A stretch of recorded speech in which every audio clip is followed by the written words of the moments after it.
En 1977, Bokassa emprisonne les opposants et rend lui-même la justice.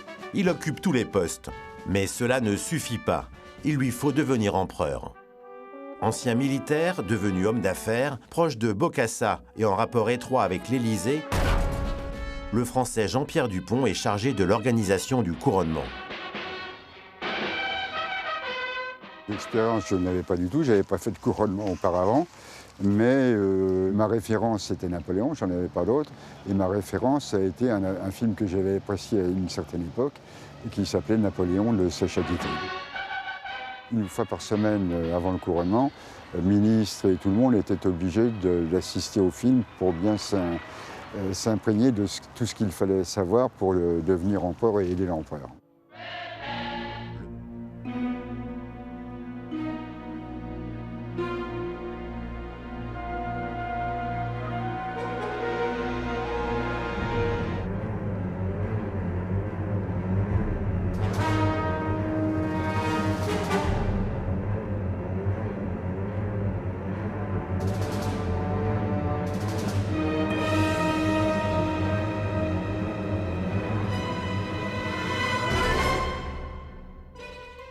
Cruel, menteur, paranoïaque, coupé du réel, le dictateur est un homme malade. Il souffre d'une pathologie propre au pouvoir, l'abus de pouvoir.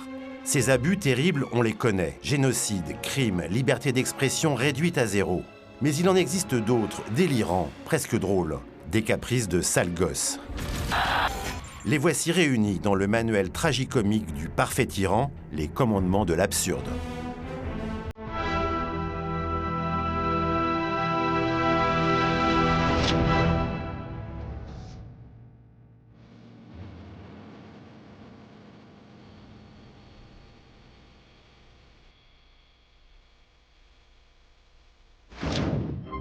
Veste renforcée pour port de médaille pesante ou manteau d'hermine, habit du dimanche ou de lumière, le vêtement du dictateur accompli témoigne des exigences du pouvoir absolu. Il est l'étoffe des grands cinglés. Il est l'une des 1500 paires de chaussures d'Imelda, épouse du très autoritaire Marcos, dirigeant des Philippines de 65 à 86. Il est le boubou triomphant du colonel Kadhafi qui tranche sur les costumes cravates d'autres gouvernants du monde. L'enveloppe Provo du roi de la sape baroque et décomplexée. Il est la veste noire d'un dictateur sunnite, tortionnaire, chef d'État impitoyable et auteur de massacres à l'arme chimique à l'encontre des Kurdes.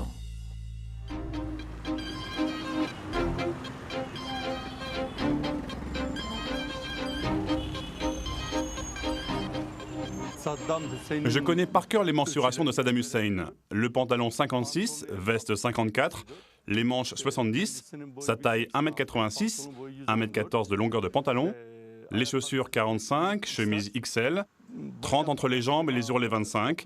Cela fait 17 ans que je les connais par cœur.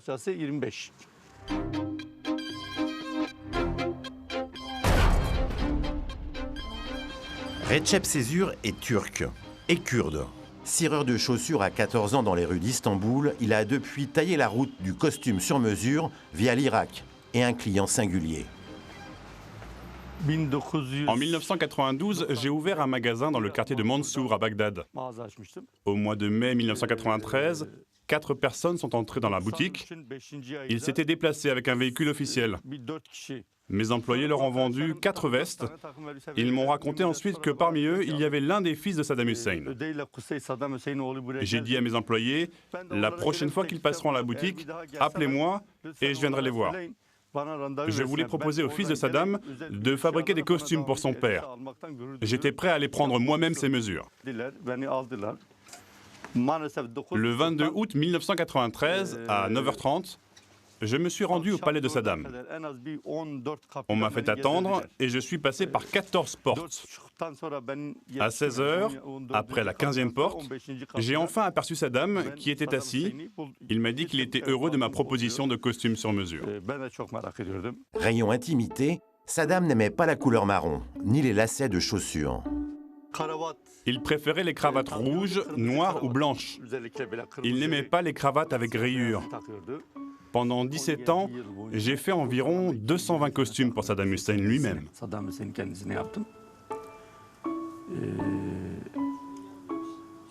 Pour sa famille et les députés, entre 500 et 550. Je suis très heureux d'avoir habillé Saddam.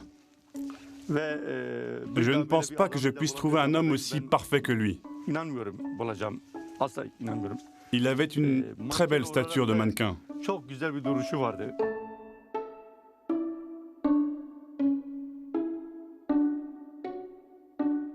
Traqué par les Américains, notre top modèle est capturé le 14 décembre 2003 et passe en jugement début juillet 2004 pour crime de guerre et génocide du peuple kurde.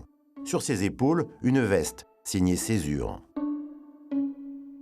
Saddam a dit aux Américains, « J'ai un couturier qui est en Turquie.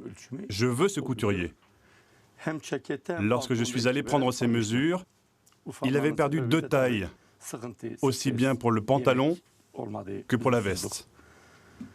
Il était assis dans un fauteuil en face de moi. Lorsqu'il m'a vu, il s'est levé.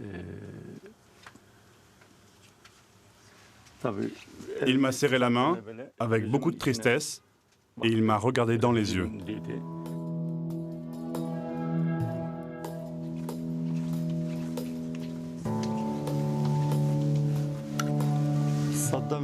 Le dernier costume de Saddam, c'est celui-ci. Noir avec des rayures blanches. C'était son costume préféré. Effet collatéral surprenant du procès, le monde arabe met un nom sur celui qui taillait des costards au Raïs. L'étiquette qui se trouve ici sur la manche est devenue à la mode en Irak grâce au procès. Mon chiffre d'affaires a quintuplé depuis. 500% d'augmentation en Irak, Iran, Maroc, Tunisie, partout où je vends. En Irak, la boutique est de 2500 mètres carrés. À l'époque de Saddam, elle faisait 200 mètres carrés. Rendons à Césure ce qui appartient à Césure. 14 magasins dans le monde, à Moscou, Bruxelles, en Tanzanie. Saddam a transformé le destin de Recep. À quelques heures de son exécution, le 30 décembre 2006, c'est encore vers lui qu'il s'est tourné. 4 jours avant sa pendaison, il voulait un manteau de couleur noire et un cache-col de couleur noire pour que la tête ne se sépare pas du corps.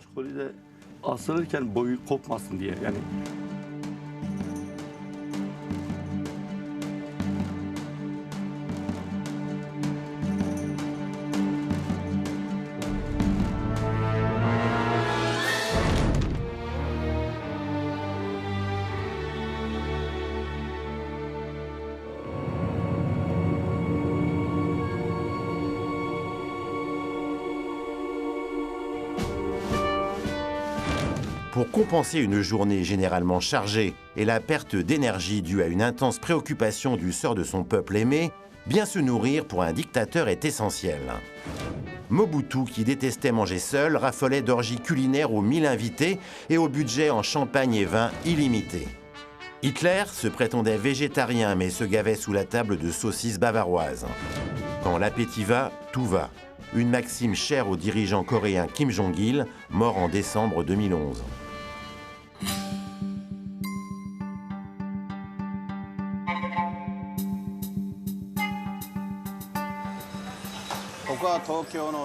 Ici, c'est le marché aux poissons de Tsukiji. C'est la cuisine de Tokyo. Je venais en moyenne 2 fois par an pour le général Kim Jong-il.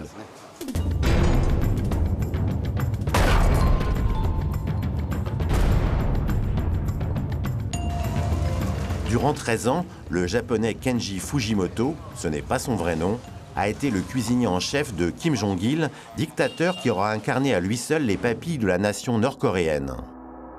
Un pays transformé en prison à ciel ouvert, un paradis selon ses dirigeants, en réalité, l'enfer sur terre. 2 millions de Coréens sont morts de faim dans les années 90, suite à une politique économique criminelle de fermeture des frontières. À l'heure où son peuple se nourrissait d'herbes, Kim Jong-il, l'ami de la famine, engouffrait homards et faux filets. En 2001, soupçonné d'espionnage par son employeur, Fujimoto, le cuistot, a fui la Corée du Nord pour se planquer au Japon. 12 ans plus tard, la gastronomie de Kim alimente encore ses souvenirs. Kim Jong-il aimait surtout le thon rouge, mais par-dessus tout, le thon gras. Formidable. C'est top. C'est bien gras. Il aimait cette partie ici, c'est la plus grasse. La plus chère aussi. Dans son réfrigérateur, on stockait toutes les bonnes nourritures du monde entier. Ce que je regrette, c'est que je n'ai pas eu l'occasion de lui servir des truffes une seule fois. Pas de truffes au menu, mais une table variée. Oursins, pizza, hamburgers, fruits exotiques, caviar, melon, bière, cognac et bien sûr, des sushis.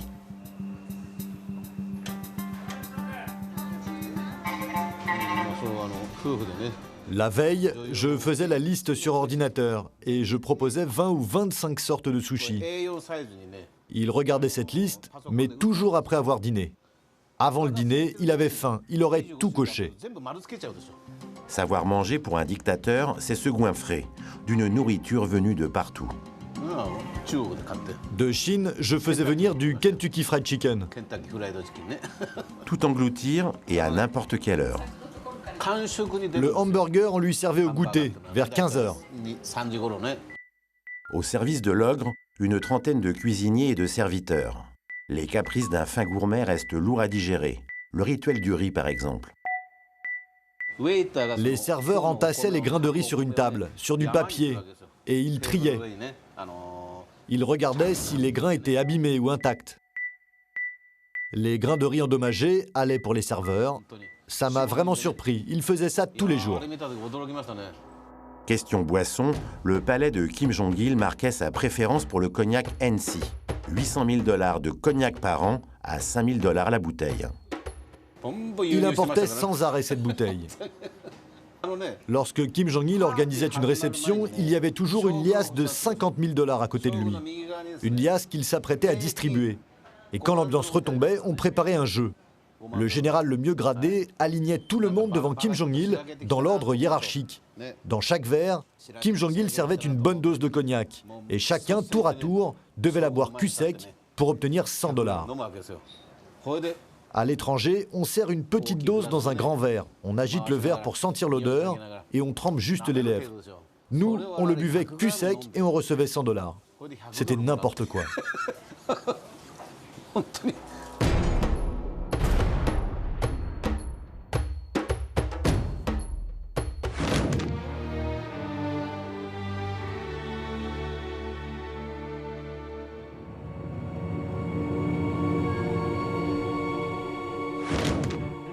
Seul sur son trône de pouvoir, le dictateur est un misanthrope en mal d'amour. Face à cette dépendance, cet homme n'a qu'un remède, le plan culte. Culte de la personnalité, se faire déifier par un peuple qu'il maltraite, quelle belle revanche sur la vie. Dans le registre du culte étourdissant, la palme revient à Saparmourad Niazov, dirigeant d'une main de fer du Turkménistan de 1991 à 2006. Sous son régime, un Turkmène sur 3 est passé par la case prison et une personne sur 2 s'est retrouvée au chômage. Le pays est l'un des plus fermés au monde.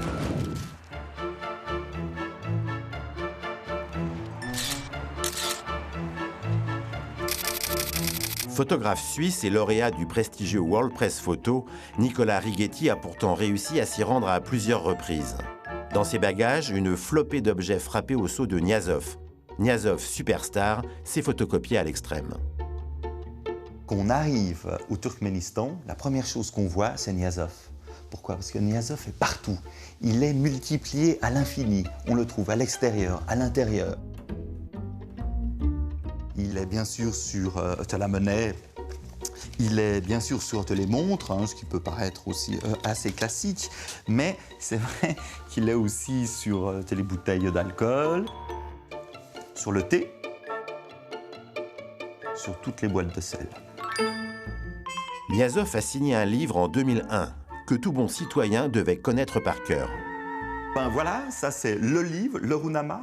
C'était la Bible du président qu'il a écrit. Elle servait pour tout. Elle servait pour l'histoire du pays. Elle servait aussi même pour passer le permis de conduire. Les gens devaient bien sûr apprendre à conduire, savoir conduire, mais aussi savoir qu'on leur disait page 130, ils devaient connaître par cœur la page 130 pour passer le permis de conduire. Le Runama était lu 24 heures sur 24 dans une chaîne nationale à la télévision turkmène. Мой любимый туркменский народ, ты смысл моей жизни, источник моих сил. Dans la foulée de Niazov, Nicolas Righetti a lui-même réalisé 3 livres, 3 ouvrages dédiés au culte de la personnalité des dictateurs, mêlant slogans et photos. L'un d'entre eux porte sur le Turkménistan et les petites phrases du maître du pays.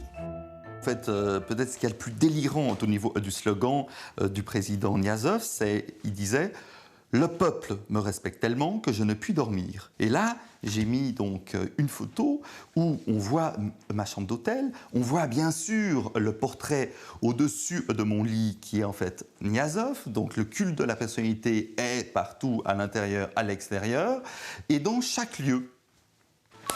Véritablement, dans chaque lieu. Et là, je me trouve en fait chez ma guide. J'ai des problèmes d'estomac, je cours aux chiottes. Et tout d'un coup, je découvre face à moi le portrait de Niazov. Même aux toilettes, même quand je pisse, il est là. Et j'en pouvais plus. Et c'est vrai qu'au bout de quelques minutes, je me lève et je me dis, mais ça pourrait faire une photo assez exceptionnelle. Je vais chercher mon blad, je le mets sur le pied, je fais l'image. Et une année après, cette image gagne le World Press Photo.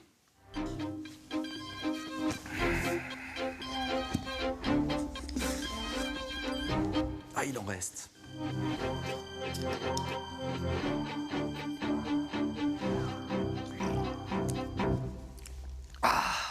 C'est dégueulasse.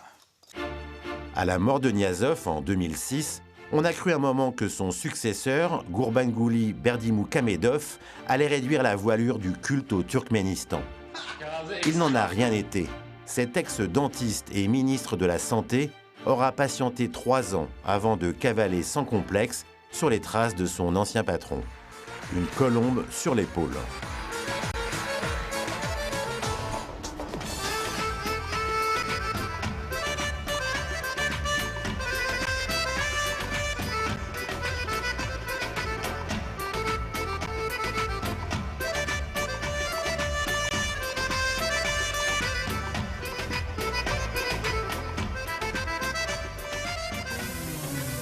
Le dictateur ignore tout de l'expression crise du logement. Top 3 des Home Sweet Home les plus fasteux. En 3, les résidences secondaires du Libyen Kadhafi. Ce dernier avait pour lui la fierté de recevoir sous une tente les grands de ce monde. Mais cette image d'homme du désert a été sérieusement écornée après sa mort lorsqu'on a découvert ses différents palais. Une déco de mauvais goût, un luxe ostentatoire et un petit cachet façon James Bond. Les toiles du campement bédouin sont loin. En 2, la pagode chinoise du Zaïrois Mobutu, joyau de la cité désormais abandonnée de Badolit, le Versailles de la jungle. En 1, le palais du peuple de Bucarest, construit entre 1984 et 1989. Exemple édifiant du génie immobilier du roumain Ceausescu. 1100 pièces, 20 étages, 350 000 mètres carrés, le 2e plus grand bâtiment au monde derrière le Pentagone américain. Sous les ornements pompiers de la dictature roumaine, une tragédie s'est jouée. 1/5 de la vieille ville, église, monastère, a été rasé. Ceausescu aimait se faire appeler le génial bâtisseur, il aura surtout été le grand démolisseur.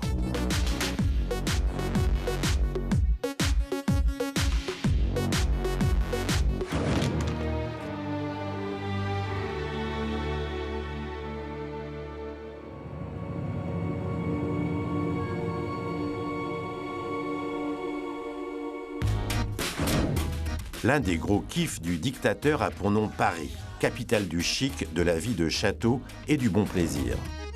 Rafler les vases, les chandeliers, la robinetterie de sa chambre d'hôtel, c'est possible. Signé des époux Ceausescu, ce casse discret s'est déroulé en juillet 80 à l'hôtel Marigny, propriété de l'État et résidence des invités de la France.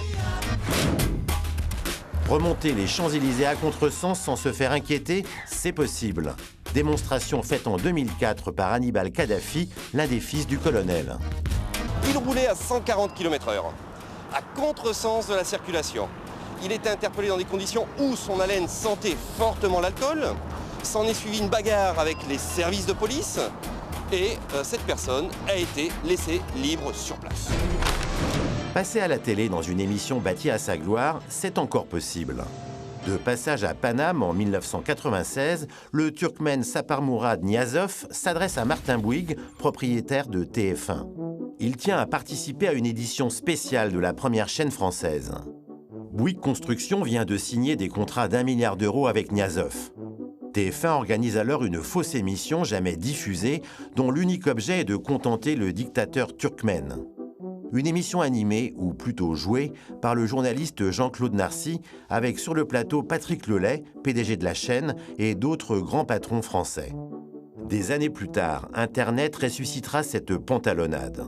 42 minutes d'une pure langue de bois sur l'excellence des relations franco-turkmènes. La France, un pays qui aime la liberté, la France, dont la population est si plaisante, est bien connue en Asie centrale. Nous sommes très admiratifs des Français qui peuvent s'exprimer librement, qui peuvent dire ce qu'ils veulent, qui peuvent sentir ce qu'ils veulent, sans aucune restriction. Monsieur le Président, merci d'avoir accepté notre invitation.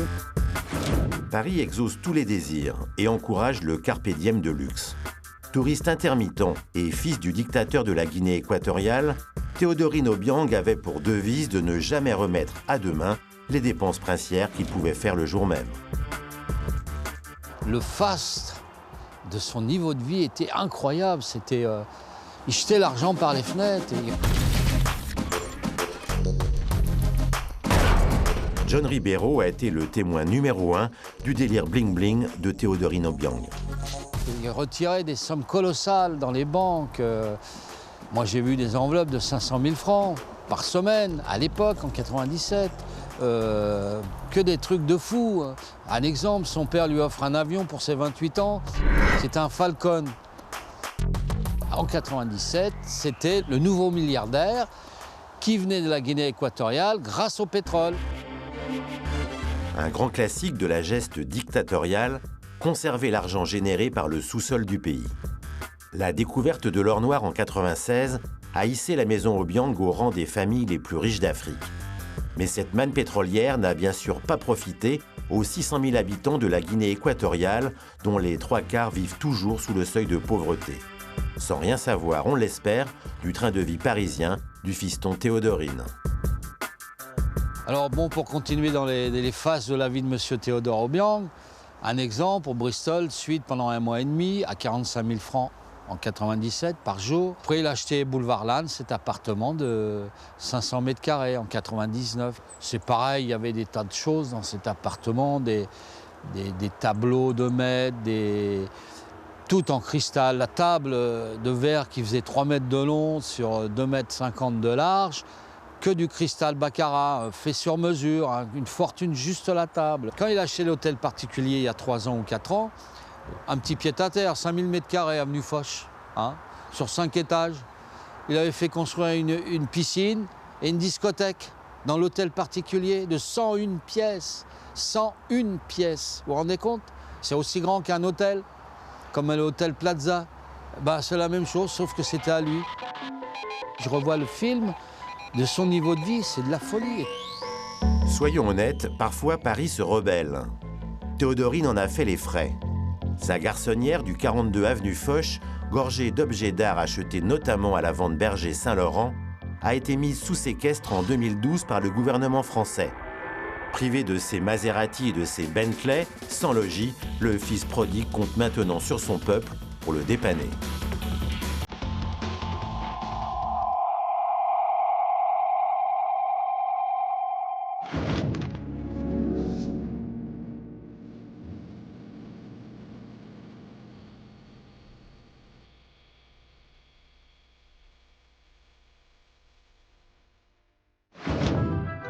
Pour un despote, rien de tel qu'une frasque retentissante ou un bel interdit pour entrer dans la postérité. À l'image du Turkmène Niazov qui proscrit au fil des années 90 le ballet, la musique enregistrée, la barbe, les dents en or et pour faire bonne mesure la cigarette, le jour où lui-même arrête de fumer, pour ne pas être tenté de recommencer.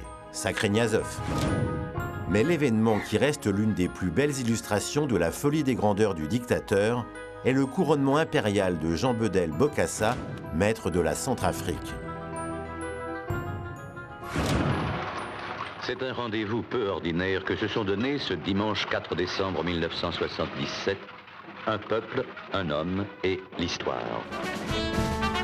En 1977, Bokassa emprisonne les opposants et rend lui-même la justice. Il occupe tous les postes. Mais cela ne suffit pas. Il lui faut devenir empereur.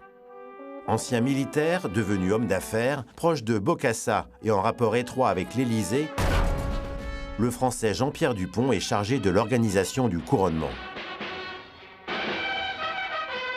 L'expérience, je n'avais pas du tout, je n'avais pas fait de couronnement auparavant, mais ma référence c'était Napoléon, j'en avais pas d'autre, et ma référence a été un film que j'avais apprécié à une certaine époque, et qui s'appelait Napoléon le Sèche-à-Quitter. Une fois par semaine avant le couronnement, le ministre et tout le monde étaient obligés d'assister au film pour bien s'imprégner de tout ce qu'il fallait savoir pour devenir empereur et aider l'empereur. Le sacre se déroule dans le palais des sports de Bangui et s'aligne donc sur celui de Napoléon en 1804. Le 4 décembre 1977, la France offre à la Centrafrique une part de son histoire et une aide plus que précieuse. Il est bien évident que sans l'appui de la France, jamais il n'aurait été possible de réaliser ce couronnement. Appui politique, appui logistique. 60 Mercedes, 5200 uniformes, 30 000 bouteilles de champagne et 34 chevaux sont amenés de France par avion cargo. Le luxe à la française a fondu sur Bangui, la capitale. Bokassa, premier empereur de Centrafrique. Le sceptre et la couronne aux 7000 carats de diamants, élaborés par le joaillier Artus Bertrand. Les tenues de l'impératrice, la maison Lanvin. Les chaussures cousues de fil d'or de Bokassa, signé Pierre Cardin. La cape, comme tout ce qui a été nécessaire aux préparatifs de ce sacre, et selon la volonté expresse de l'empereur lui-même, a été réalisée en France.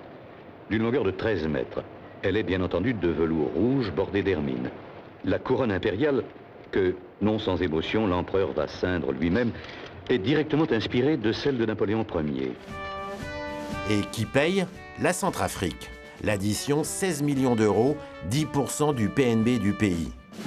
Putschiste en 65, président à vie autoproclamé en 72 et débarqué par la France en 79 après la tuerie de 200 lycéens, l'empereur mégalo aura exposé au monde son admiration sans borne pour le plus célèbre des Corses. Renouvelant une scène célèbre de l'histoire, le premier geste de l'empereur est de faire partager à son épouse Catherine son titre et sa gloire.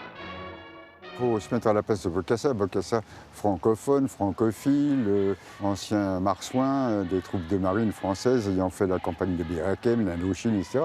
Lui, il est marqué par le fait que les Gaulois sont pratiquement ses ancêtres. Quand on parle d'empire, etc., à quoi il peut faire référence? Il n'y en a pas 36, c'est à Napoléon. Éventuellement Charlemagne, non mais il a pensé Napoléon.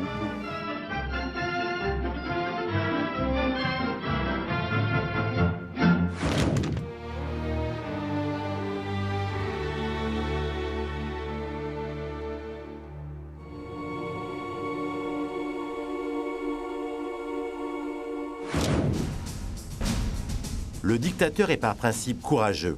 Il carbure au danger. Combinaison de tortionnaire et casque intégral d'oppresseur, l'actuel père du Turkménistan, Berdimou Kamedov, teste ici ses réflexes de despote. Il aurait réalisé sur ces images les meilleurs chronos de l'épreuve.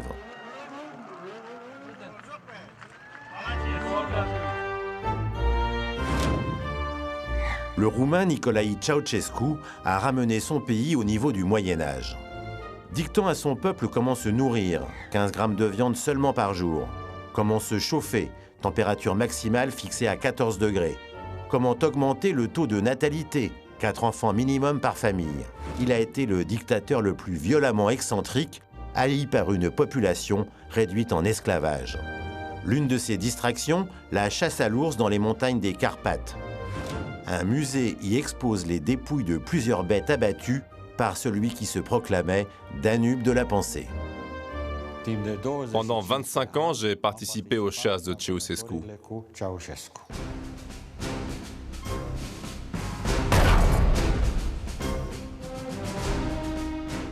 Ceausescu avait une grande passion pour la chasse.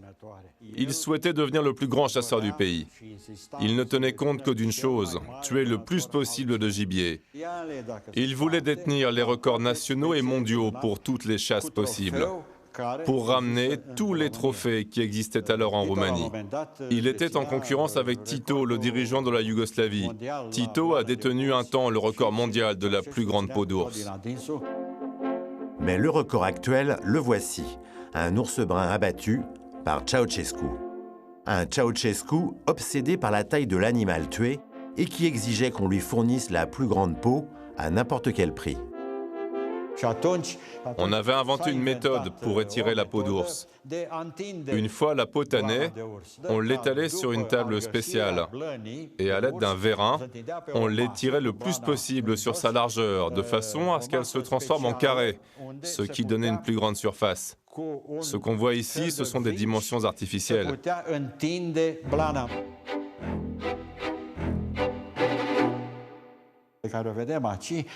En réalité, les records de Ceausescu étaient un mensonge.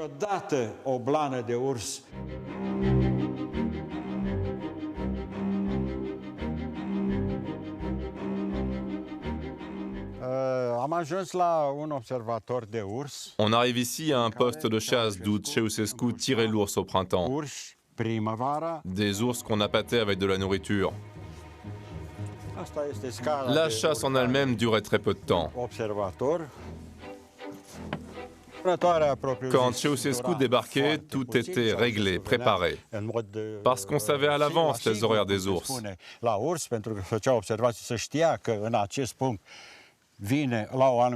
Il ouvrait la petite fenêtre et de là, il tirait d'une distance de 20 ou 30 mètres. Il ne pouvait pas rater une telle cible. L'ours, en plus, est une grosse cible. Un colonel de la Securitat lui chargeait l'arme, lui ouvrait la fenêtre et lui montrait l'ours qu'il fallait tuer. Ceausescu chassait l'ours d'une autre façon également.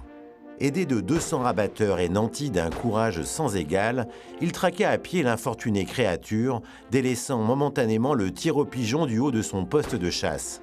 Sa seule frayeur n'est pas venue d'un ours. On a organisé une chasse aux faisans à laquelle a participé le colonel Kadhafi.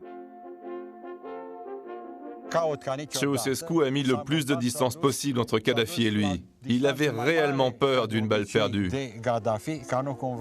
Un malencontreux accident qui aurait mis fin à l'existence du génie des Carpates, miracle tant espéré d'une partie de son entourage. Je vous le dis maintenant, j'étais avec mon arme à ses côtés dans la forêt. On était là, moi, lui, les gens de la Securitat et le représentant du ministère des Forêts. Vous pensez que ça ne m'a jamais traversé l'esprit? Quelle chance énorme j'aurais eu de débarrasser le monde de ce gars-là.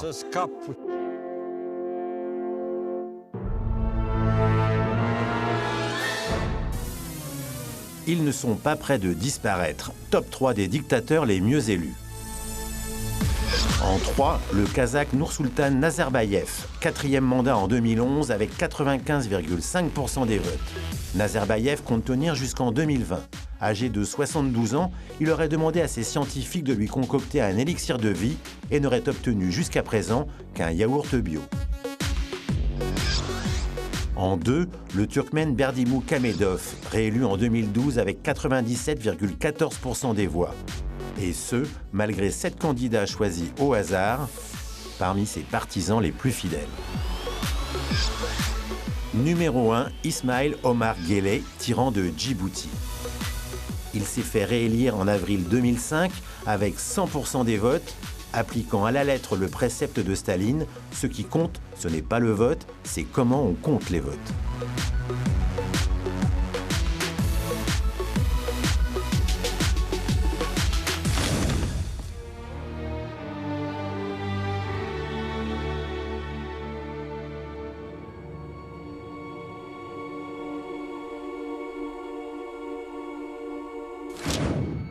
Dans la stratosphère du dictateur à l'esprit haut perché, le recours aux forces obscures est un atout indéniable. En Kalmoukie, petite province de la Fédération russe, c'est un monde lointain que l'on a convoqué vers l'infini et au-delà. Capitaine du pays jusqu'en 2010, dictateur boxant dans la catégorie des poids légers, très peu de disparus et un petit culte, Kirsan Ilyumzhinov parle d'extraterrestres devant les caméras de la chaîne Al Jazeera. I was taken by my apartment in Moscow to this spaceship, and we went to some star. And after that, I asked them, please bring me back, because next day I should come to Kalmykia, to Elista, and go to Ukraine. Yeah, and no problem, Kirsan. We have time. Yeah. C'est aussi cela le pouvoir absolu, la possibilité de dire n'importe quoi sans se soucier du ridicule, qui n'a par ailleurs jamais tué de dictateur. Et encore moins de Jeanne Birman.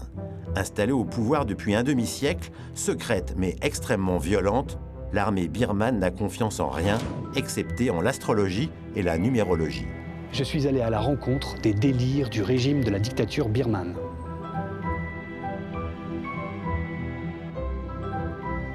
En 2010, Tristan Madès France a tourné en Birmanie un documentaire savoureux intitulé Happy World.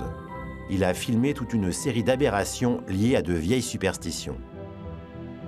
La dictature birmane est connue pour ses lubies numérologiques. Elle est connue pour tout d'un coup favoriser toute action qui pourrait intégrer le chiffre 9, parfois c'est le chiffre 11. On ne sait pas trop, tout ça est extrêmement opaque. Alors, ce qui est assez extraordinaire avec le régime, c'est qu'il a même décidé, comme on peut le voir ici, d'éditer des billets de multiples de 9. But this is incredible. I mean, 90 and 45 is really funny. That is also astrology number. Ah, ok. Alors ça a duré, disons, 1 ou 2 ans. Ça a été un véritable fiasco économique. Et ils ont dû revenir évidemment à la raison et à des billets normaux de 100 et des multiples de 10 et 200.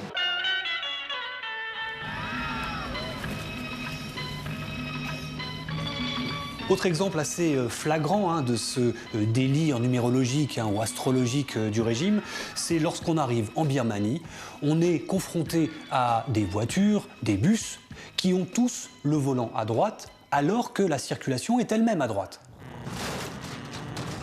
You need somebody like me. You need a co-pilot.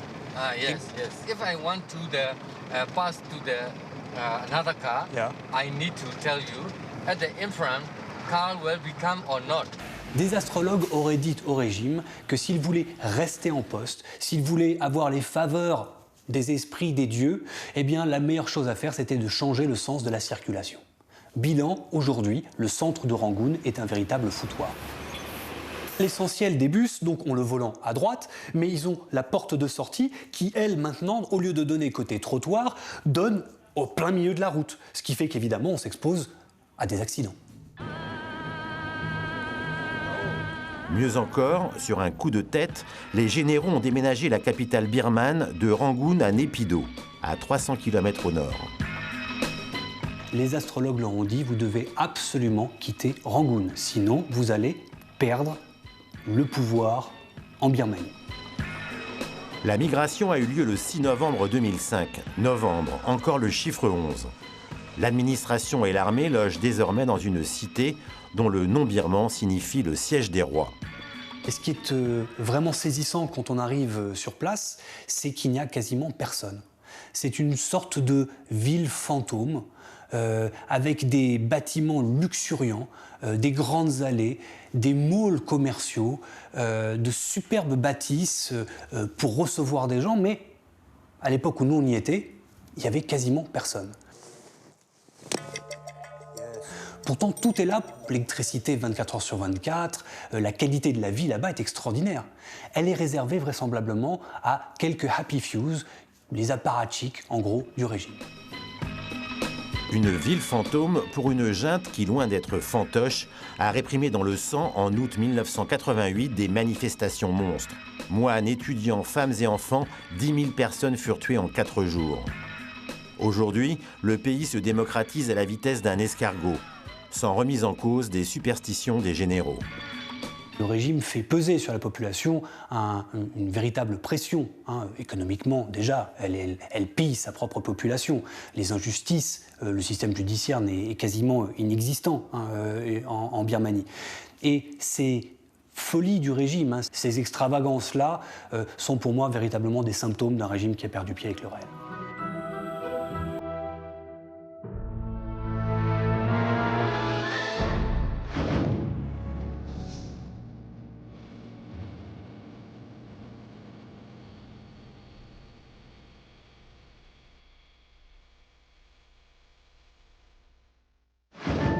Prêter une oreille attentive à son peuple est l'une des règles d'or du dictateur.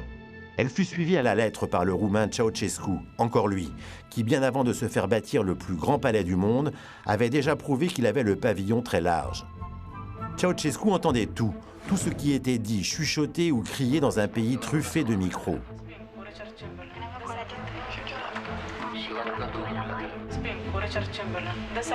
La taille des hangars du Conseil national pour l'étude des archives de la Securitate, là où s'empilent à Bucarest les retranscriptions des écoutes, donne la démesure de ce qu'était la Roumanie il y a 25 ans, un gigantesque auditorium. Ici, il y a 24 km d'étagères de dossiers, dont la plupart concernent les écoutes téléphoniques.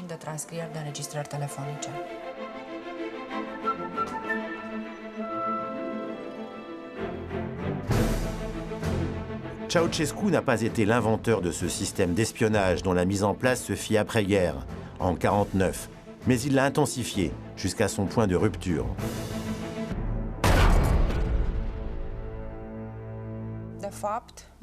Durant la dictature, tout le monde était surveillé. On a même des dossiers concernant des mineurs, des élèves. La Securitate notait tout, y compris les dialogues les plus anodins entre les membres d'une même famille, les amis qui appellent. Tout, même les interjections. C'était une vraie pièce de théâtre. Quand les gens viennent ici maintenant et ont accès à leurs dossiers, la première chose qui les scandalise, c'est l'ampleur de la surveillance et des retranscriptions. 3 millions de téléphones espions, 15 000 officiers et 150 000 salariés de la Securitate recopiant à la main des millions de morceaux d'intimité. Des micros dans les parcs, les rues, là où les familles se réunissaient, salons, cuisines. Cible numéro 1, les habitations personnelles dont la Securitate se procurait les plans. Sur ces plans étaient inscrits les meilleurs endroits pour placer les micros, la table de chevet, la lampe près du lit, les téléphones, les lampadaires. Pour pénétrer dans les appartements, ils convoquaient les voisins au bureau le plus proche de la Securitate, sous de faux prétextes. Dans les campagnes, ils dissimulaient les micros dans les étables. L'histoire à ce propos la plus fascinante concerne une famille de paysans opposés au régime. Dans leurs fermes et les alentours, pas d'électricité. Et donc pas de micro. La Securitate a alors déplacé de force cette famille dans un village voisin où il y avait l'électricité, afin qu'elle soit enfin surveillée. Le tour de force de Ceausescu, avoir rendu compatible violence et ambiance feutrée. Voix basse de rigueur pour tous et paranoïa à tous les étages. Les écoutes ont toujours été bien plus qu'une oreille indiscrète. Il est clair qu'ainsi, la peur s'installe. Quand vous savez qu'il y a des micros chez vous, quand vous mettez constamment l'oreiller sur le téléphone pour pouvoir parler librement, quand vous faites couler de l'eau en permanence, vous n'êtes plus une personne libre.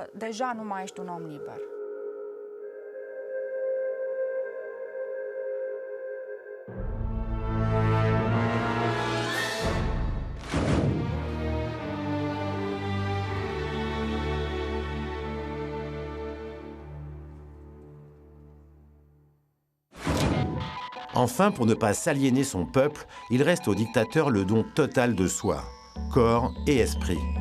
Danser, chanter, tomber le cachemire, mouiller le maillot, penser comme un enfant, aimer le cinéma, des plaisirs simples. Successeur du cultissime Niazov au Turkménistan, Berdimuhamedov a poussé le refrain en 2011 dans un direct télé le soir de ses 54 ans en interprétant l'inoubliable « For You My White Flowers », pour toi, mes fleurs blanches. On notera le playback parfait, le président s'applique à la guitare mais on n'entend que la batterie. Une triche sympathique suivie d'une autre. Berdy, pour les intimes, a emprunté la chanson à l'un de ses concitoyens tout en assurant son auditoire, le pays entier, qu'il en est l'auteur.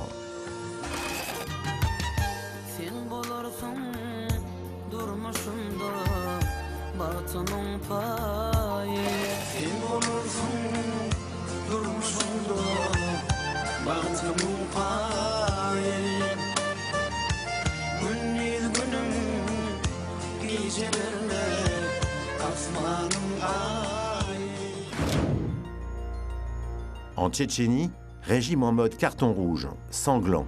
Ramzan Kadyrov, crampon aux pieds, va droit au but.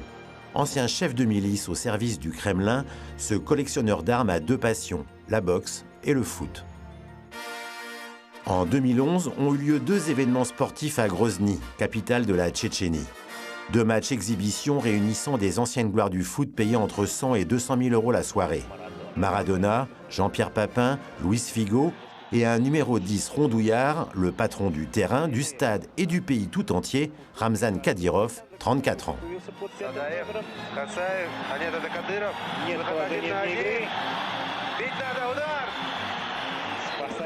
Tacle, passe décisive, Kadyrov tente de faire oublier par ses dribbles un régime marqué par les enlèvements, tortures et exécutions sommaires. Entouré de ses vieux ministres et au contact de Maradona la légende, le tyran mis au banc des nations s'est offert ce jour-là un bout d'éternité.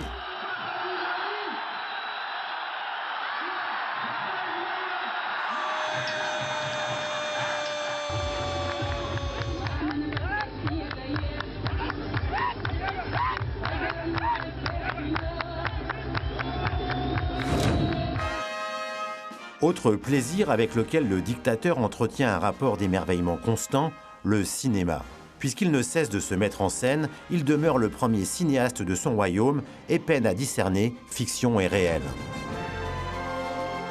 C'est dans les brumes du cerveau de Staline, le bourreau soviétique qui voyait un film par jour, que naquit l'idée en 1949 de faire abattre l'acteur John Wayne, fervent anticommuniste. Staline dépêcha deux expatriés ukrainiens dans les locaux de la Warner à Hollywood. Alerté, le FBI fit échouer de justesse l'entreprise. Staline récidiva au Mexique en 1953 sur le tournage de Hondo, l'homme du désert, sans plus de succès.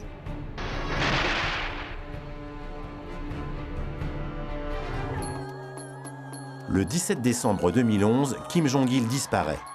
Réquisitionné, le peuple coréen enterre son despote et avec lui un grand cinéphile, 20 000 DVD dans la cinémathèque du palais. Producteur notamment de Poulgazari, Godzilla coréen 100% caoutchouc.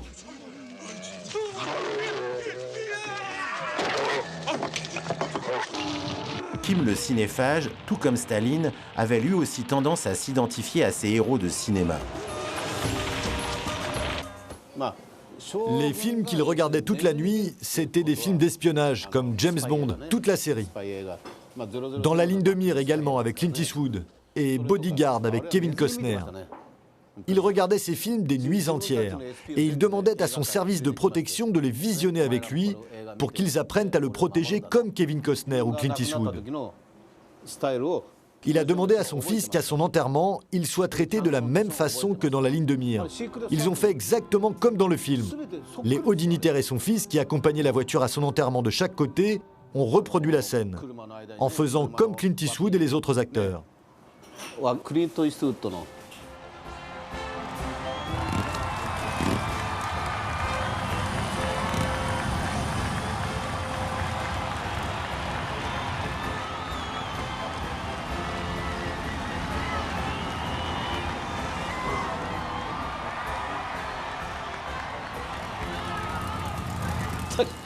Encore une fois, c'était n'importe quoi.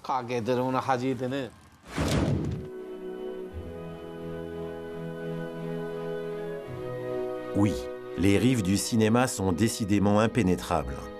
Au nord-ouest de la Norvège, à Svolvær, bourgade des îles Lofoten, un dernier exemple nous est fourni.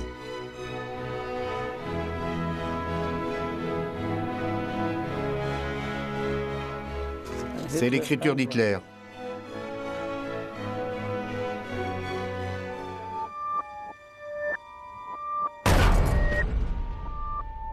En 2008, William Haggvag, créateur et conservateur d'un musée de la guerre, s'offre une toile champêtre, une peinture à l'eau signée Hitler et vendue quasiment rien, 250 €. J'ai découvert cette peinture dans une vente aux enchères sur le net. J'ai ôté le vieux cadre et là j'ai vu qu'il y avait un double fond. De ce double fond sont tombées 4 autres peintures. J'ai été éberlué quand j'ai vu de quoi il s'agissait.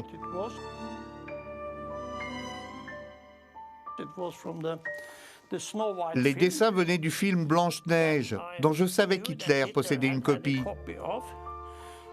Et ce film en Allemagne était l'un des préférés du Führer.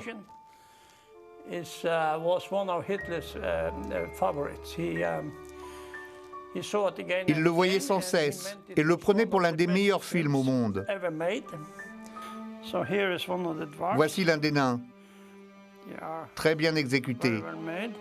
Ici, vous avez les petits trous, très bien coloriés. Ces dessins ont été réalisés avant la guerre. Je pense que c'est vers 1938. Le frère de Walt Disney, Roy, avait vendu ce film cette année-là à l'Allemagne, mais il n'a pas été autorisé tout de suite par Goebbels. Hitler en a récupéré une copie.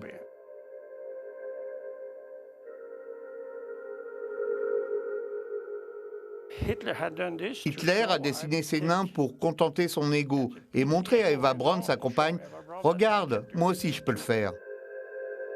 Ces 4 dessins proviennent du pillage par les Berlinois du bunker de l'artiste peu de temps après son suicide, en 1945. Bien sûr, ces dessins ont dû rester un secret entre lui et Eva Braun.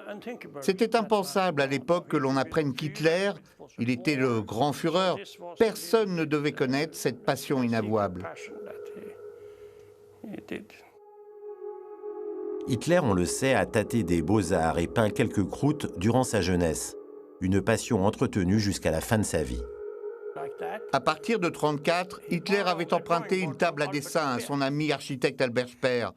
Il l'utilisait souvent et il se servait de petites aiguilles pour maintenir le papier.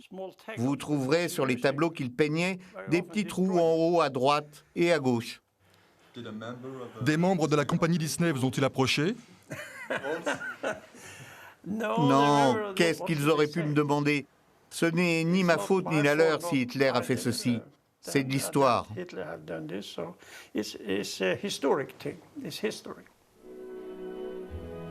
William a eu des offres de rachat, dont il tait le montant. Une mini-fortune sans doute, pour se payer une tranche d'extravagance du plus sinistre des tyrans.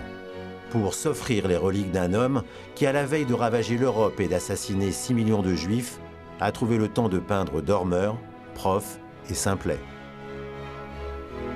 Et c'est dans ces îles que l'expression concrète des délires des dictateurs trouve son point culminant. Plus fou encore qu'une peau d'ours savamment étirée, qu'un enterrement de cinéma, qu'une attitude de crooner. 4 petits dessins avec des trous d'aiguille, en haut, à gauche et à droite.